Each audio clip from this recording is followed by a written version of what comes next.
como as pessoas podem ajudar, né?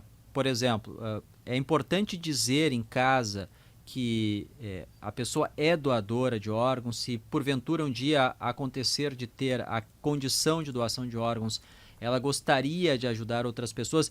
Eu vou repassar aqui com o senhor, e o senhor pode dizer da realidade de Santa Catarina, o que aqui no Rio Grande do Sul, um dado da Secretaria da Saúde do Estado, que é feito um mapeamento, no ano passado, 2022, foram no total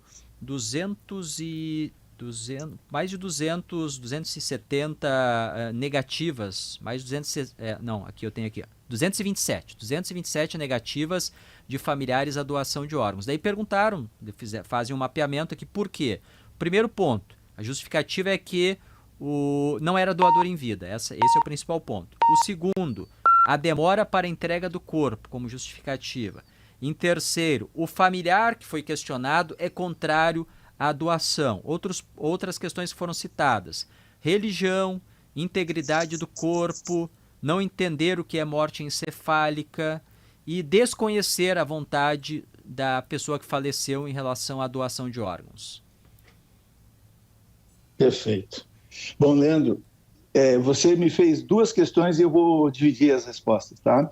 Em primeiro, aquela questão sobre comentar em casa, falar com a família no horário do almoço, da janta, um comentário mesmo que casual sobre a vontade de ser doador, essa é a medida mais efetiva que alguém pode ter em vida para garantir a doação caso morra nas condições de morte cefálica, que não é muito comum. Eu, em maio, completo 18 anos de coordenação de transplantes. Eu sou originalmente um médico intensivista, um médico dedicado à UTI, mas que se transformou também em coordenador de transplantes. Eu nunca vi uma família negar quando havia o registro do familiar que queria ser doador. Nunca vi. Pode ter acontecido, mas não aconteceu comigo nesses 18 anos e na área que eu atuo, né? A outra questão que você comenta sobre as razões que estão aí relatadas no relatório, eu tenho umas pequenas restrições.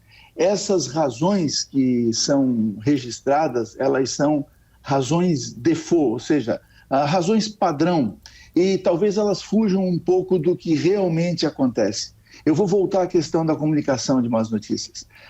E num exemplo que eu gosto muito, que é o seguinte: como é que a gente reconhece que uma família aceitou a informação de que o seu familiar está morto? Que é uma condição sine qua non para que a entrevista de doação seja feita ou não.